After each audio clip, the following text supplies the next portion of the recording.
Okay, so tell me about your role in the UBC farm and how your personal role has evolved in the Vancouver food system. Yeah, no worries. So just for the record, my name is Veronik Campbell. So my role here at the farm is as academic programs manager. So what that big title means is I actually coordinate all the research and the teaching that happens on site.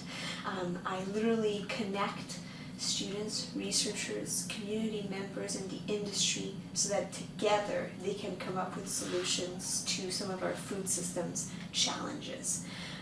I'm also able, through those connections, to equip those researchers and those students to have the good tools to answer some of those questions or create some of those solutions. I'm sure through your courses, through the whole LFS series, you realize that food systems issues are somewhat complex. Oh, very. It's increasingly difficult to answer them using one discipline or one approach. So the idea of the center is that it's actually able to cross-pollinate and connect across all faculties and across level of immersion, so whether you're a student or the industry, so that together that creates more robust solutions. So I'm kind of somewhat of a helper that links all those people together. Okay, and how would you say your role has sort of evolved from the time that you've started? Maybe when did you start? Yeah, that's a very big question. I'll try to answer it, and you guys are free to like cut and edit. Yeah, because I don't know, I'm not fully sure how to approach this. Yeah. How does it evolve? Jeez, I have a graduate degree in ecosystem functioning. So that means I was always fascinated by how systems function. To me, it's really hard to isolate. But when I graduated with my master's, I wasn't sure I really wanted to stay in academia and felt like I wanted to have a real kind of impact. And then asked myself, what is the one world I'm willing to annoy people about all the time and feel like I'm going to spend, 70% of your life is spent working? So food was key to me. It was like we eat 3 times a day. It's part of my culture. It's part of how I grew up. And so it made sense to apply the knowledge I had and how ecosystems and systems function and how they dysfunction to apply this to our own food system, which is the food chain. So that's my background, and then how it came to be within the Vancouver setting. I don't think there are a lot of people. Okay, so there's numerous ways you can change a food system. I'm sure you hopefully will interview a bunch of people that have a different approach. You can do it through teaching, you can do it through research, you can do it as a business person, you can be an urban planner, you can be a great communicator. To me, the research and teaching part is what's always fascinated me. So I decided to use what I had in terms of my skills to kind of find my niche and how I wanted to participate in that change. And I'm a research geek maybe, and I also love communicating this knowledge to students. So that's how my role evolved. I don't think there are a ton of positions like mine out there in the world, and I feel very grateful to be at that kind of leading edge center for research that is the Center for Sustainable Food Systems. So that's hopefully it somewhat answers your question. Yeah, no, that's great. Okay, so is there any aspect of your work that you feel touches on issues of sustainability specifically, and can you tell us about these? Okay, I would say that all aspects of my work touch on sustainability. One of the key aspects of the center here is that it's able, with its own programming and everything that's happening here, the fact that we have a farm that's a business on site, that we have like a dozen community engagement programs around food. You'll talk to Hannah Lewis. She, liaises for 4 different Indigenous initiatives around food. We have 3 children's programming all around food and their learning of nature. Because of all those little pieces of the puzzle, we're actually able to ask questions at the center that relate to not only is this environmentally sustainable, we're also able to ask, well, is this economically sustainable, and is this socially sustainable? I think a lot of us think of sustainability as the green buildings, the green, the like ecological, environmental side of it. But there are a lot of really good questions to be asked, especially when it comes to food. Sometimes it's all about the bottom line of the business, or the food distributor, or the university food program. And on another side note, it's also sometimes about food access and social justice. So I would say that there's not a single moment in my day where I don't deal with thinking about the 3 aspects of food sustainability: social, environmental, and economic. Great. Okay, what do you see as the biggest challenge to the sustainability of the current food system in the Lower Mainland? That's a very tough question. I'm going to answer something that kind of relates to what I just said. There are numerous challenges, so it's hard to pinpoint. Is it the distribution system that's not working? Is it ALR? Is it access to land? Like, there are a lot of them. I think the key here is to always strive to find solutions communally. So I said it before, you can't answer some of the major big Lower Mainland issue in food sustainability if you're not teaming up with the correct stakeholders. So, for example, right now the center is working on a research program where it's looking at increasing the amount of food, of local food and sustainable food that is in institutions. So hospitals, schools, campuses. Farmers markets are great, CSA programs are great, but when you think of the purchasing power that those institutions have, like they have $1 million contracts, what if they change their practices? What if they bring in more local food?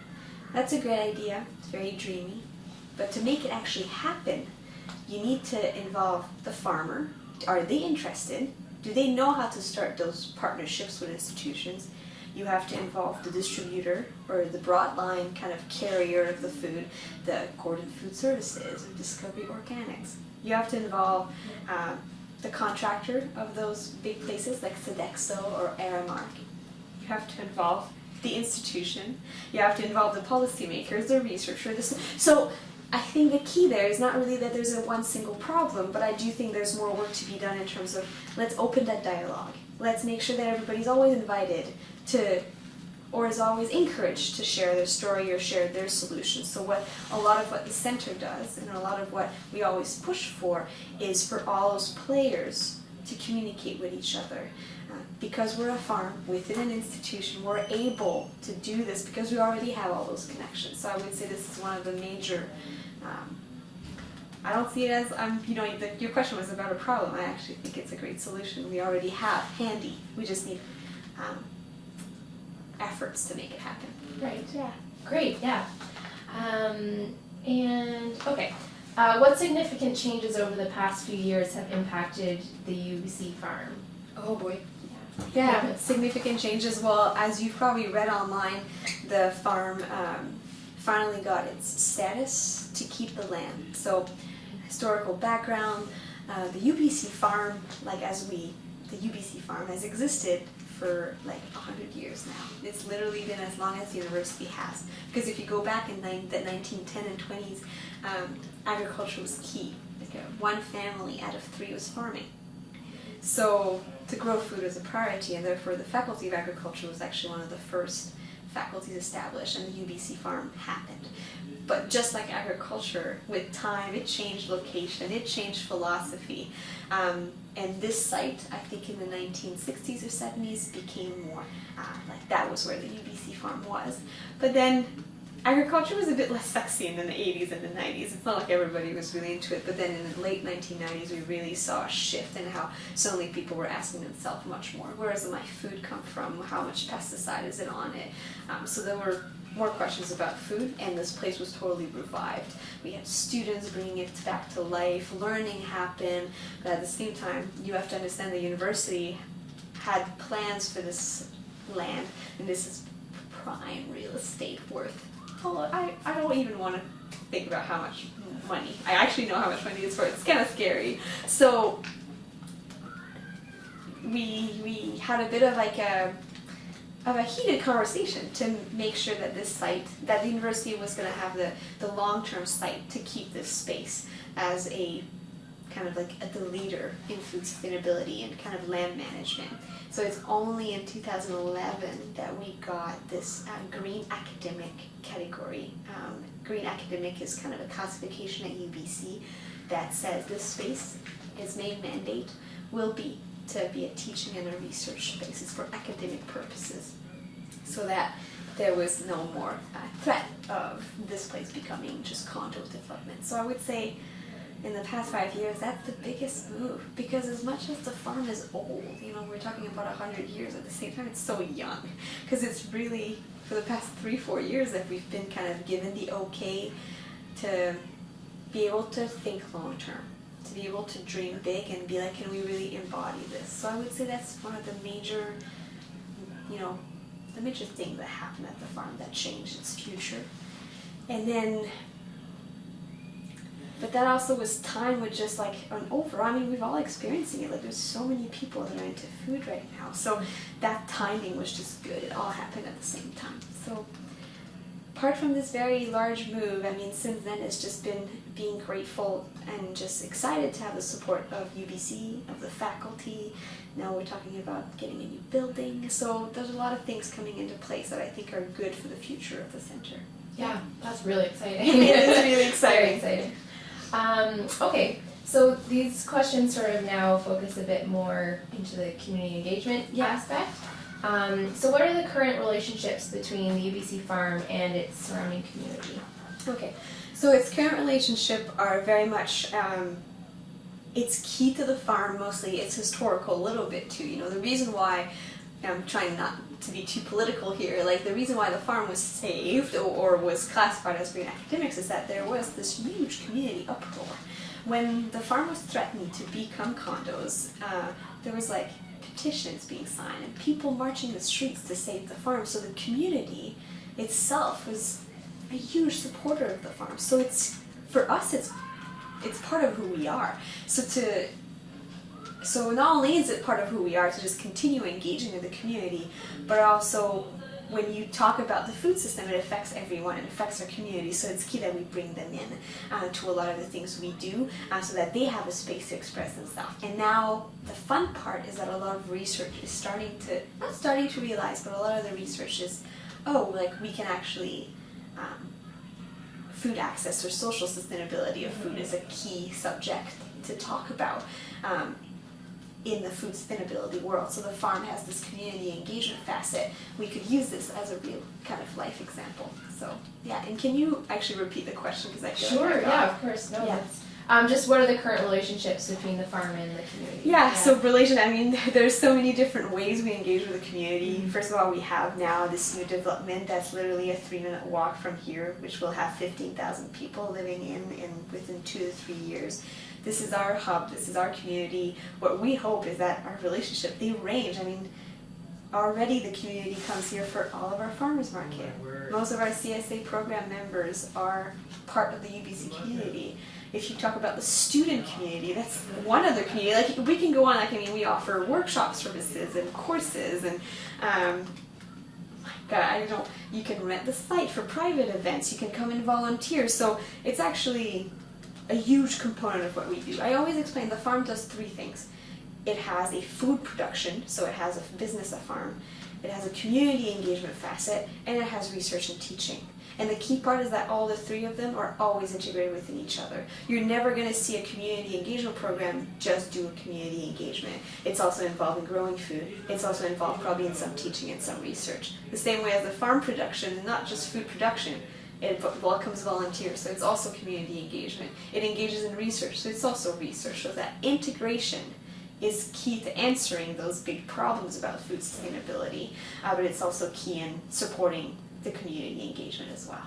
So, yeah. So it's a big question, but hopefully I answered definitely. it. No, that's great. Okay. How are the UBC farm and its community partners contributing and benefiting from the partnership? Yeah, well, the farm itself will benefit from having, again, this supportive network that one day saved the farm. Not that we hope is going to happen again, but overall it's there. It's for the farm, our community is also our customer base.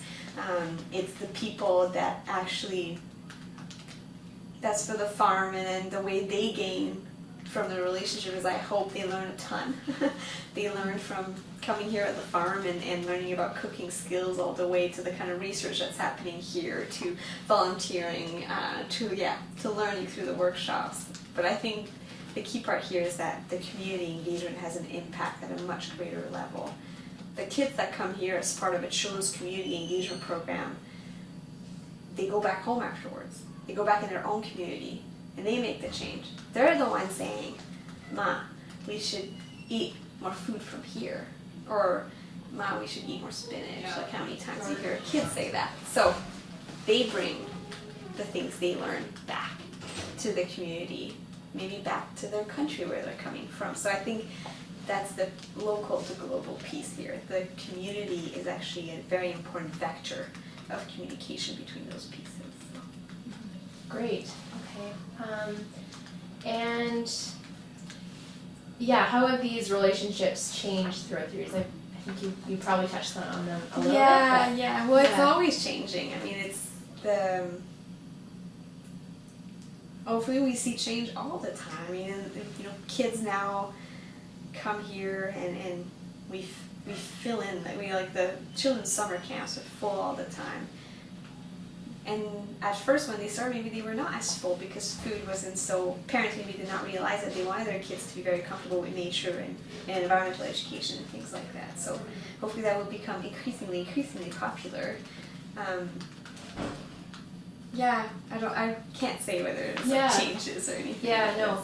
And I guess like how long have those summer camps been? Oh, or just like 6-7 years. Yeah, okay. It's been going for a while. Okay. If anything, community, it's not like we've had a decrease in community engagement. Actually, it feels like it's the opposite. Like we have too much demand for the space we have and the staff we have. Like there's always, what's tough about community engagement is that you can measure how much money you make out of vegetables. You can almost measure what's your environmental impact. But social benefits are currently, not that I know of, super easily measurable. So I think that's kind of your big question. Like when you're talking about community engagement and food and sustainability and anybody that does social studies or social kind of sustainability, how do you measure that? Right. Like they say urban agriculture will not feed the world. It's probably not going to happen. So what is the other mandate of urban agriculture? What is it that we're going to keep it or leave it? And I think one of the biggest argument is education of the community. Because people see the vegetable there, then they're maybe more pushed to buy it or buy locally or know the farmers and know how tough it is. But how do you put a money value on this? So I think that's going to be a really big question to ask. Yeah, I would love that time capsule person in 50 years to tell me it actually happened. We figure it out. We put in not that it all comes back to money, but yeah, it would definitely be interesting. Yeah, to find totally. out, for sure.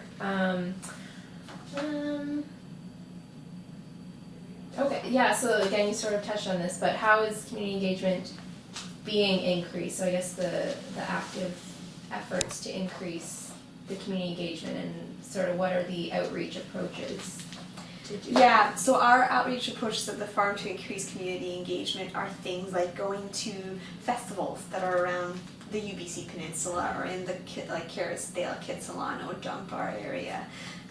It's to make sure that they are aware of what we do. It's increasing our presence on social media. For sure, nowadays there's a lot of face-to-face, but the social media is very large. So those are some of the ways that we try to continue having a lot of outreach. But I would say that it's also just word for word, Yeah, definitely. Okay. And I know you also mentioned this before. Are spaces available for the community to use and become engaged with the farm, and how do these spaces benefit both the farm and the community?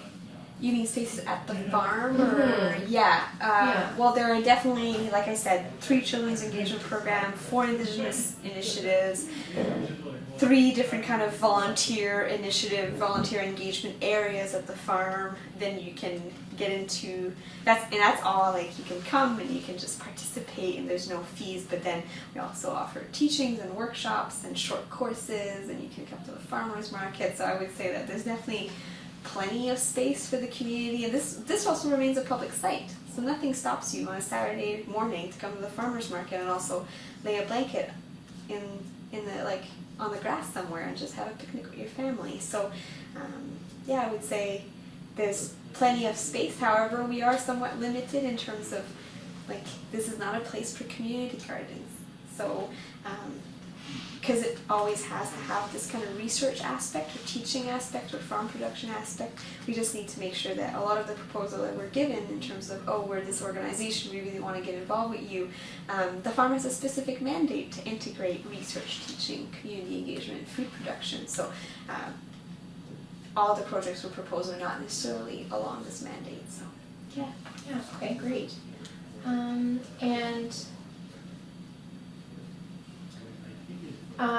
So again, similar to sort of what we've been talking about, but how is the community influencing the farm? Well, we listen to what they want, that's for sure. It's from all perspectives, you know, we'd always try. The farm it's like a social enterprise that's gonna like have this mandate to sustain, like, you know, social food sustainability. But our community is also, and I'm not sure this is what you guys are focusing on, but for us it's like our customers, so we totally listen. Yeah. And we adapt to what they want and what they're interested about. So we just make sure that we constantly evaluate and kind of survey what we do, and we have a huge staff team here that's just working all the time to kind of adapt and create new programs and remain on the edge of what's being done in terms of community engagement. So I would say we work hard on that. Good, yeah. Okay, and food security is obviously an issue in the Greater Vancouver area. How will community engagement at the farm address food security? Education. I really think that's the key word. Like I mean, there's probably other ones, but I keep coming back to the more our community knows how to grow food, transform food, where to find local food, where to like those food skills. Like I think they use the word re-skills. So let's re-skill people at food. I'm not sure I really like that word, but it's this idea to re-empower them, like educate them about, or like just make them learn with us how to be more connected to the food you buy, or be just more connected with your food. I think increasing or improving that relationship people have with their land, with their food and where it's coming from. So yeah, I do think that any urban or peri-urban farm, which land size will never feed the entire city, like let's be realistic here, but I do think that the more kids that go through here, the more people that go through here and learn about, oh, the farm does that, or they do this research program, oh, I can maybe ask my hospital to have more local food.